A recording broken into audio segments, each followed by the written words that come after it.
essa nossa nova etapa falando sobre a questão da responsabilidade civil por traição, tá? E eu acho esse um tema muito interessante, por quê? Porque eu costumo dizer que a traição é o feijão com arroz do advogado familiarista. Advogado familiarista que não está acostumado a lidar com a traição, com questões relacionadas à traição, ele vai ter dificuldades, tá?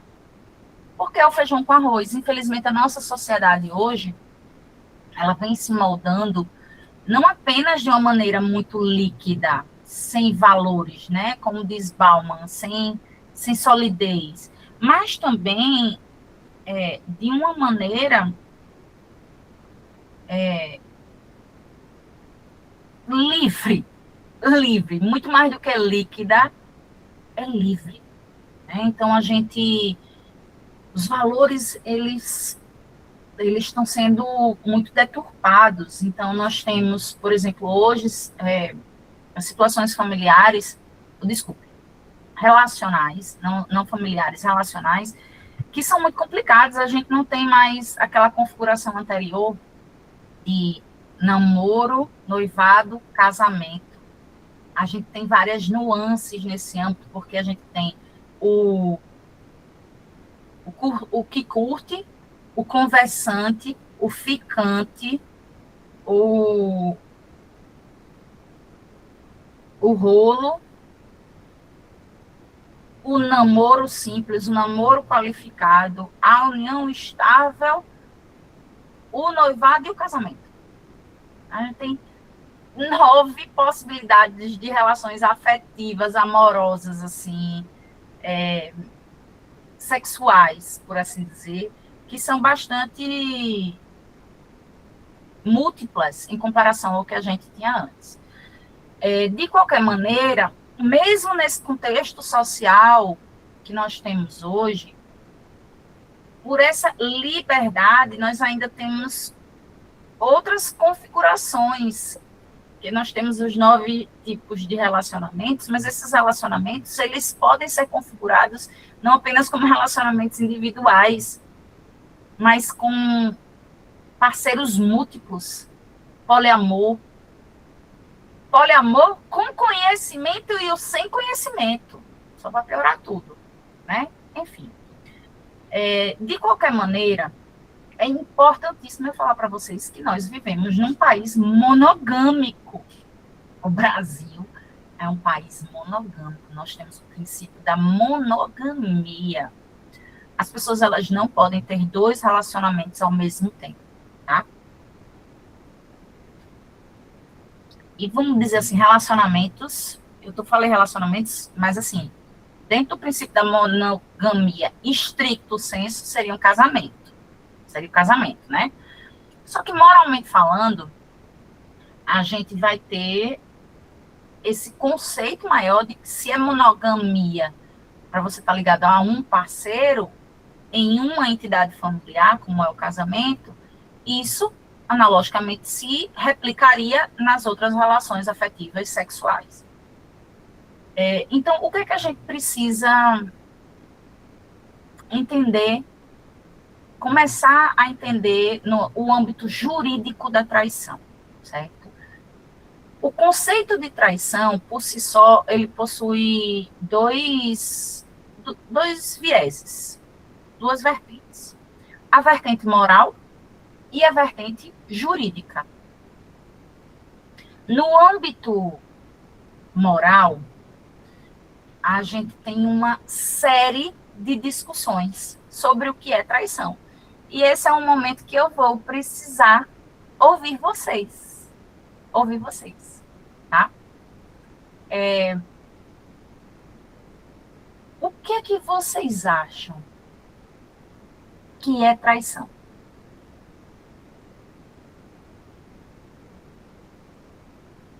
Bora lá. Como vocês conceituariam a traição? É um descumprimento de um acordo, né, professora?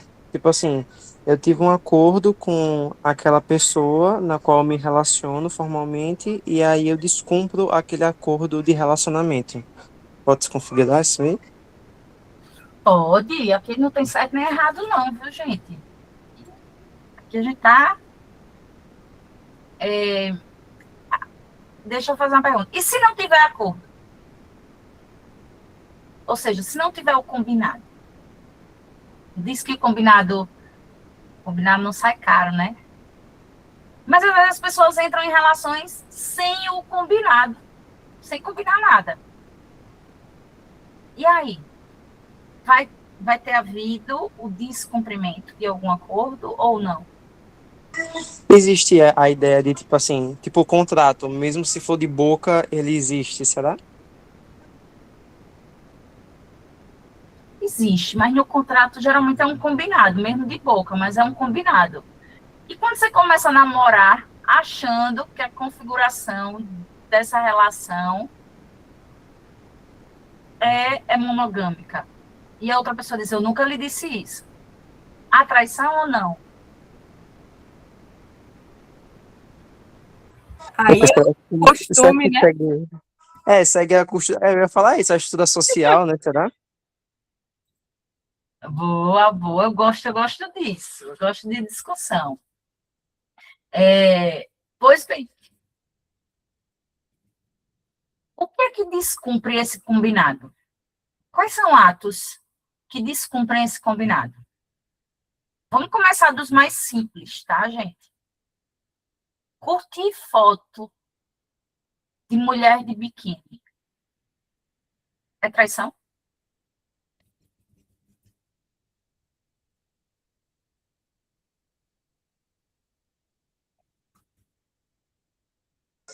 É, se o cara não Mas eu for. considero traição, velho. Como É, é? Eu pessoalmente considero traição, velho. se o cara não for dono de uma loja de biquíni, também considero. É mesmo que seja. Não, não, não é possível. Estou brincando, Luiz. É, pois bem, deixa eu ver.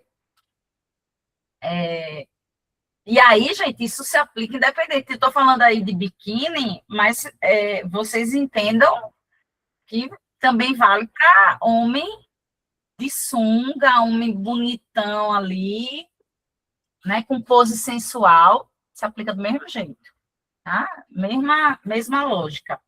Então, pelo que eu entendi, a maioria aqui entende, e eu posso ter entendido errado, que curtir foto de outra pessoa em pose sensual é traição. É isso?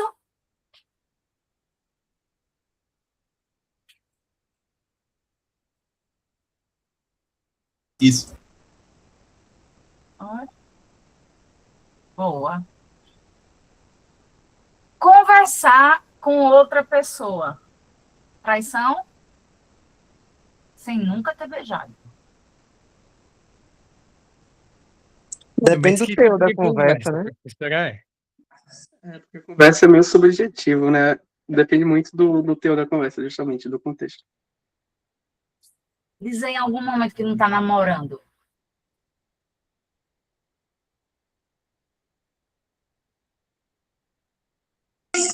É, aí parece santo pedindo reza, professora. Aí é meio estranho. Sim. Essa turma é mais conservadora, viu? É mais conservadora. Pois bem, gente, o que é que acontece? O conceito de traição, para vocês, ele engloba desde uma curtida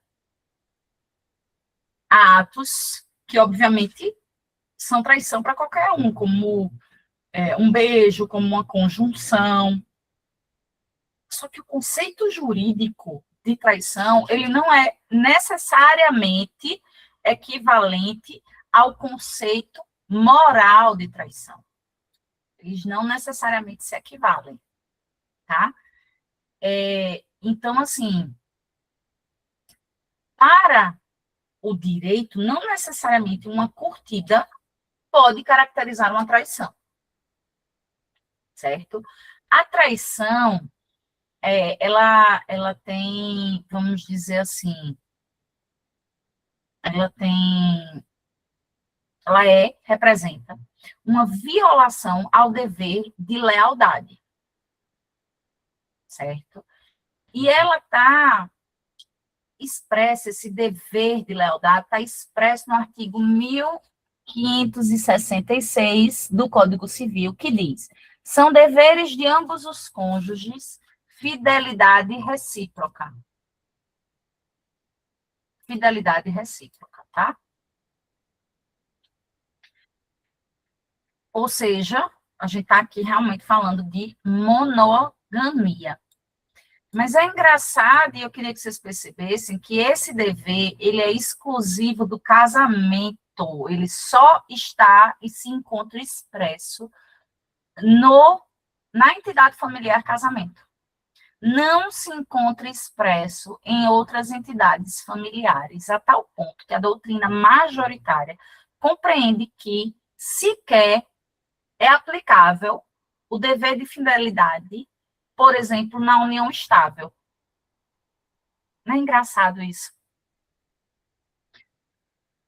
Pois bem, quando a gente segue para os critérios de traição, mesmo sendo uma violação ao dever de fidelidade, no fundo,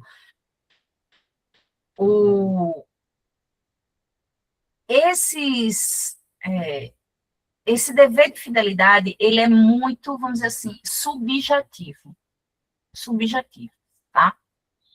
Então, assim, você pode ter, de repente, uma pessoa, vamos lá, deixa eu ver aqui com vocês, uma pessoa casada, que vira para a mulher e diz assim: olha, eu quero separar. No mês seguinte, está com outra pessoa, isso é traição ou não?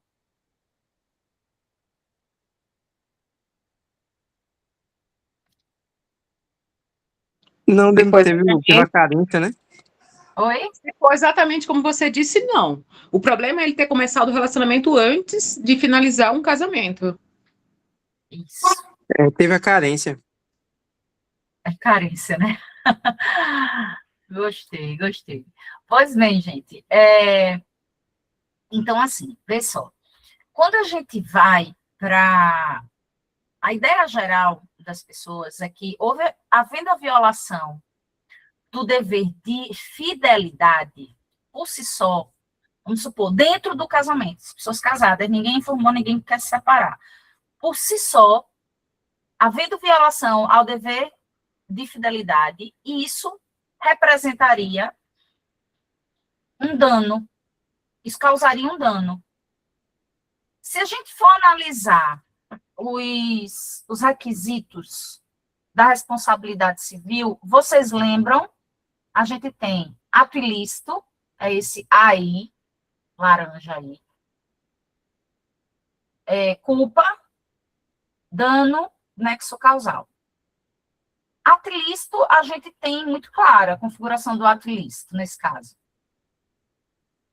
Porque se a pessoa está casada e ficando com outra pessoa, e aqui eu estou falando de ficar mesmo, inclusive com conjunção carnal. Se ela está ficando com outra pessoa, isso é um ato ilícito. Violou o dever de fidelidade. Posso falar, em tese, que a culpa, tá? Posso falar que há dano? Essa pergunta é para vocês. Alguém aqui conhece alguém que já foi traído? E sabe se essa pessoa sofreu muito? Gente, a dor de uma traição é uma dor como se fosse uma faca enfiando no seu coração. Né? Tem pessoas que chegam a uivar mesmo de dor. E é um dano muito grande, pessoas que vão para psicóloga, fazem terapia por anos, às vezes nem conseguem superar isso, passam a vida com essa dor. Então, eu posso falar, de uma maneira geral, que há dano em caso de traição?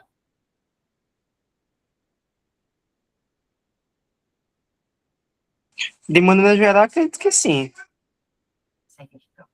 E posso falar que, regra geral, há nexo causal entre a conduta e o dano, né?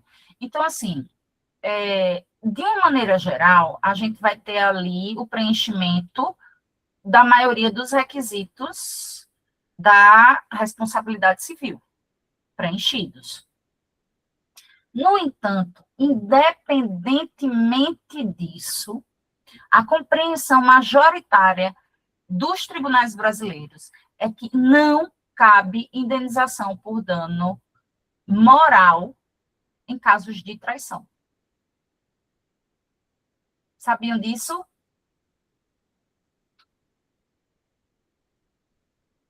O coitado do corno, nenhum processo ele ganha, meu Deus do céu. Não, exatamente, nem o processo. Vai ganhar dinheiro, não. A compreensão é que dos tribunais brasileiros é que não cabe dano moral nessas situações, a não ser que a gente esteja falando, por exemplo, de uma traição pública, vexatória, humilhante, como aconteceu um tempo desse, num BBB desse, que o rapaz, ele namorava, ou foi a mulher que namorava, e ficou com outro. Acho que isso deve acontecer todo BBB, né? Todo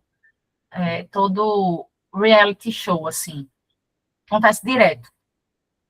E aí, nesse caso, a traição, sendo pública, ela vai ser vexatória, e aí, nesse caso, é passível de indenização. Porque se compreende que a traição privada, ela não vai ser vexatória, ela não vai ser humilhante, ela não vai violar um direito da personalidade. Por isso que não seria cabível indenização por dano moral decorrente de traição, tá? Outra hipótese de traição concedida pelos tribunais são as traições com perturbação. Então, assim, você não apenas é traída, mas a amante do seu marido fica lhe ligando todo dia, vai no seu trabalho, perturba, causa o caos.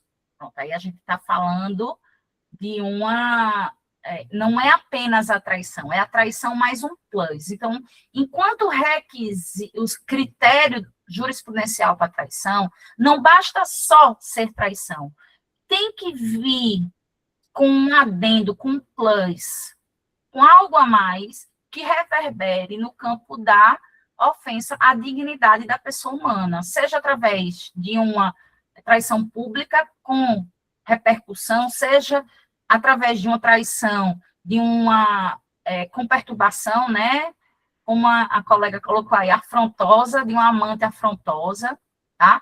Então, assim, são esses casos em que é cabível, vamos dizer assim, a responsabilidade civil por traição, ok? Deixa eu fazer uma análise aqui com vocês sobre as excludentes da ilicitude e da causalidade no tocante à responsabilidade civil pela traição, certo? Então, assim, dentre as excludentes mais importantes que podem vir a ser alegadas, vou mencionar aqui algumas, por exemplo, em algumas situações. Se você está fazendo 15 anos de casamento, aí você diz assim, vou dar um presente diferente para o meu marido, vou aceitar que uma outra pessoa participe da relação sexual junto com a gente. Se você faz isso, o que é que você depois não pode pedir indenização por traição? Qual é o fundamento jurídico para não poder pedir isso? Qual seria o fundamento jurídico, gente? É excludente. Quem sabe dizer?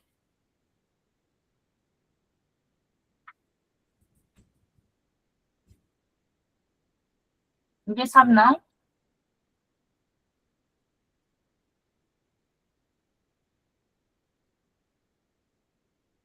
Culpa exclusiva da vítima.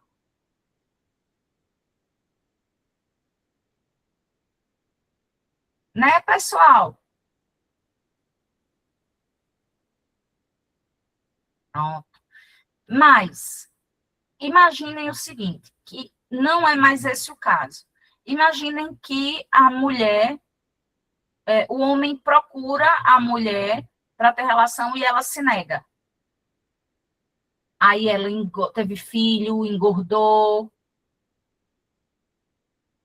Eu posso falar, se houver traição, eu posso falar que a culpa é exclusiva da vítima? Tipo, eu traí porque ela não se cuidou e ela me rejeitava. Posso falar isso, gente? Não, muito bem, não pode. Tá, gente? Não pode. Ok? Então, isso não é excludente de ilicitude. Posso falar assim, não, porque eu estava bêbado, excludente de ilicitude? Não. Posso falar assim, porque foi com Paloma Oliveira, foi com o Caio Castro. Posso falar? Não, não posso. Certo? Então, assim, as excludentes de ilicitude, elas são muito limitadas nesse âmbito, tá? Em qualquer âmbito. Ainda que sejam públicas. Aceitei ir para um reality show, olha só, um reality show que o meu marido, ele vai ficar sozinho por 3 dias com várias mulheres. Aceitei que ele fosse, porque eu confio nele. Eu depois não posso pedir indenização por isso, mesmo que seja uma traição vexatória. Porque, certamente eu tinha o direito de ir ou não ir, e eu sabia que esse era um risco que a gente iria correr, né? Que ele iria correr, que eu iria correr também. Então, assim, gente, esses são alguns apontamentos relacionados à responsabilidade familiar por traição, tá? Ainda seguindo esse caminho da responsabilidade familiar, a gente vai adentrar aqui num outro tópico, que é a responsabilidade civil por rompimento de noivado e casamento.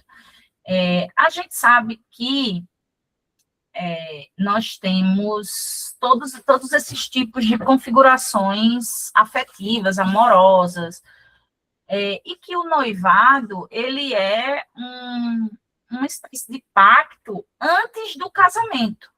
Antes do casamento. Inclusive, as pessoas terminam até dando presentes umas para as outras, né, nesse âmbito. E o noivado e o casamento, eles fazem parte da nossa liberdade, enquanto ser humano, de escolhermos os nossos caminhos, escolhermos as nossas configurações afetivas e tudo mais. E assim, mesmo que a gente tenha um dever, mesmo que a gente tenha um dever de lealdade dentro de um casamento, ninguém é obrigado a permanecer com outra pessoa que não queira. Ninguém, tá? Então, assim, todos nós temos liberdade de rompermos relações afetivas. E, obviamente, que as outras pessoas rompam com a gente também. Então, isso é algo que tem que ser normalizado, principalmente em namoro, viu, gente? Às vezes eu vejo as pessoas se desesperando, acabei o namoro, aí se desespera. Não! Vamos lá, foca em você. Ressignifica, foca em você, livramento e segue em frente. Não tem que ficar ali alimentando mágoa nem nada disso. Então, assim, romper noivado e casamento é um ato lícito, não é um ato ilícito. Por essa razão, não é possível, regra geral, haver indenização, responsabilidade civil decorrente de apenas o rompimento de um noivado ou do casamento. Quero me divorciar. Ah, então você tem que me pagar a indenização? Não, não. É direito. Isso desde o Estatuto da Mulher Casada, né? Quando a gente teve a autorização para tanto. Então, configura, por assim dizer, um exercício regular de direito. Vão existir, porém, exceções, como, por exemplo, um rompimento público, né, ali vexatório, com muita humilhação, ofensas. Só que aí eu preciso que vocês entendam que, nesse caso, a responsabilidade civil não vai ser pelo rompimento, vai ser pela ofensa aos direitos da personalidade, imagem, honra, né? Então, vai ser por outro motivo. Tá, gente? Todo mundo entendeu? Aqui a gente tem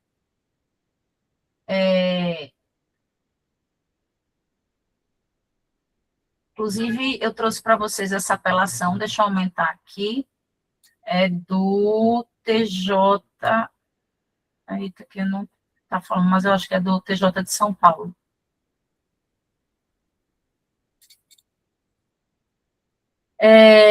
Não comparecimento do noivo ao matrimônio.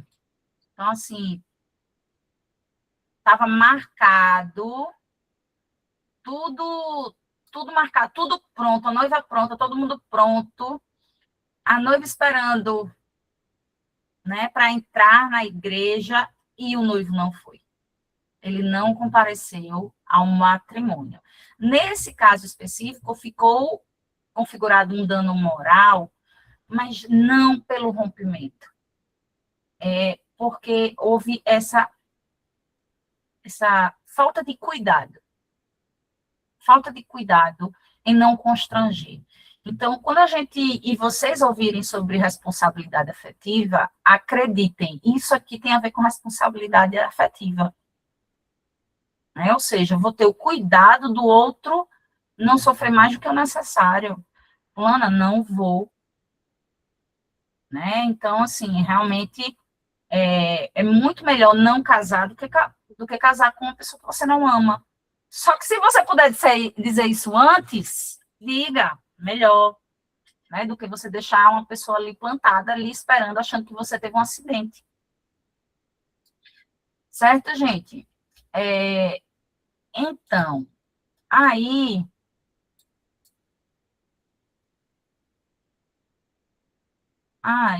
eu queria ver se a gente encerrava por hoje a aula.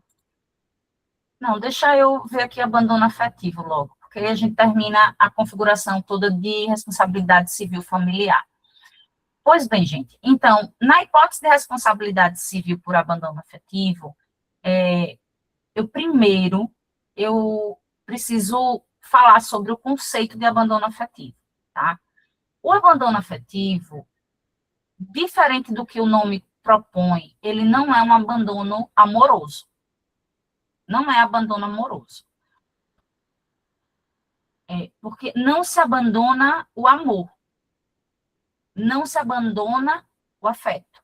Então, essa correlação com afeto e amor, ela não foi aceita inicialmente. E o abandono afetivo, historicamente, com essa vinculação de você não amar, de você não ter afeto, carinho pelo seu filho, ela não foi aceita. Tá? Por quê? Ninguém pode ser obrigado a amar. Ninguém. Ninguém pode ser obrigado a amar. Então, qual é o conceito que virou a chave na adoção da responsabilidade civil por abandono afetivo? Aquele que diz que o abandono afetivo é o abandono relacionado ao dever de cuidado que todos os pais possuem com relação aos seus filhos. Então, essa violação do dever de cuidado, inclusive tem uma frase bem famosa da Nancy Andrighi, Amar é faculdade, cuidar é dever. Se não for isso, é muito parecida. Então, essa vinculação ao dever de cuidado é que vai caracterizar, hoje em dia, o abandono afetivo. Então, os pais, você é obrigado a cuidar do seu filho, ainda que você não ame. Ainda que você não ame. O fato de você dizer, mas eu não amo meu filho, eu não quero ele perto de mim, não lhe desobriga do dever de cuidar dele, certo? Então, esse é um dever, inclusive, decorrente da própria Constituição, artigo 227 da Constituição, que estabelece que a família, o Estado e a sociedade, eles têm esse dever de proteger a criança e o adolescente, tá? Então, quando a gente está diante do abandono afetivo, a gente teve um dos primeiros casos de abandono afetivo julgados pelo STJ, dizia respeito a uma situação em que o pai, ele teve a filha, mas ele não quis saber dela. E aí ele tinha, acho que era até alguma configuração fora do relacionamento, ou ele casou de novo e estava numa relação, teve outra filha. As duas estudavam no mesmo colégio, no entanto, ele ia lá para todas as atividades da outra filha e sequer falava com a primeira. Ia para todos os dias dos pais dessa e passava pela primeira, passava reto, não falava, como se fosse uma desconhecida, como se ele não conhecesse. Então, o nível de sofrimento dessa menina foi imenso, imenso. Então, ela ajuizou essa ação de abandono afetivo, foi a primeira julgada pelo STJ, e onde teve inúmeras lições da ministra Nancy Andrighi, inclusive essa, que amar é faculdade, cuidar é dever. Né? A indenização, se não me engano, na época foi de R$200 mil. Hoje em dia, as condenações, elas são menores de abandonos afetivos, no entanto, elas existem, tá, gente? Dificilmente você vai ter a aplicação de uma excludente no tocante à responsabilidade por abandono afetivo, na medida em que, por exemplo, mas eu moro em outro estado, eu não tenho como, outra cidade, eu não tenho como cuidar. Você tem como ficar falando ao telefone, fazendo uma chamada de vídeo, pedindo para a pessoa fazer o exercício com você. Quero ver aí seu caderno, mande foto para mim. Quando uma pessoa quer, a pessoa consegue. Inclusive, esse é um detalhe que geralmente, né, esse é um tipo de ilícito que geralmente não acontece com mães. Até pode acontecer, mas geralmente acontece mais com os pais. Porque as mães, geralmente, elas costumam dar um jeito. Tire foto, quero ver, vou falar com a escola, vou falar com fulano, vou falar com cicrano. Por quê? Isso tudo é cuidado. Tá? Cuidado. E não tem a ver necessariamente com a proximidade, mas com esse cuidado e esse vínculo que precisa ser cultivado e mantido, tá, gente? Pois bem, a gente, com relação ao abandono afetivo, a gente tem duas situações. Uma, ou melhor, aqui são três decisões do STJ, tá? Quando ele diz, na jurisprudência, em teses,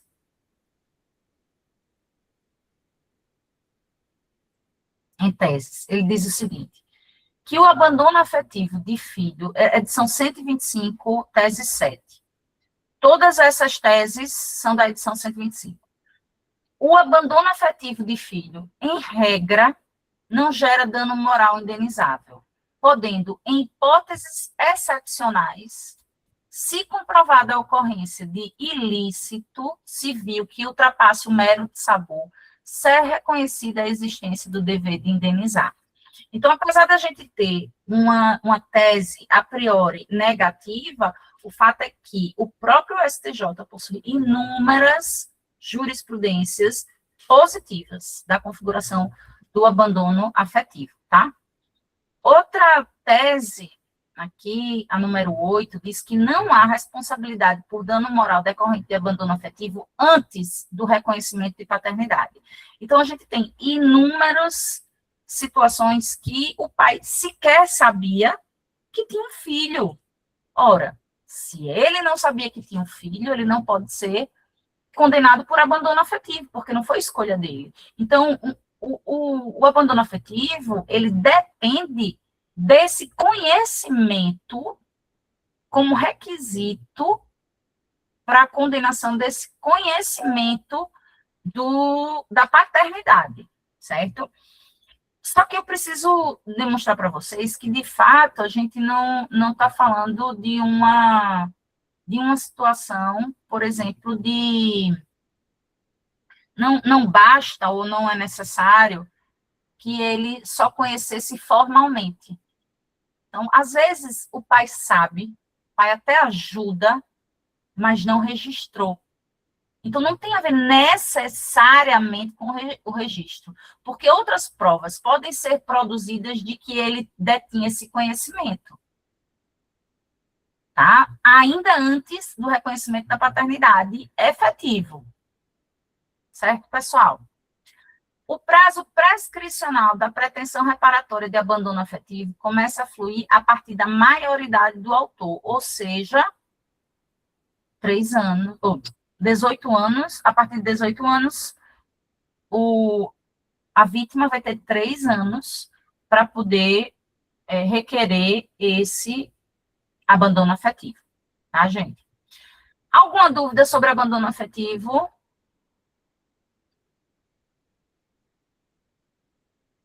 Então, eu vou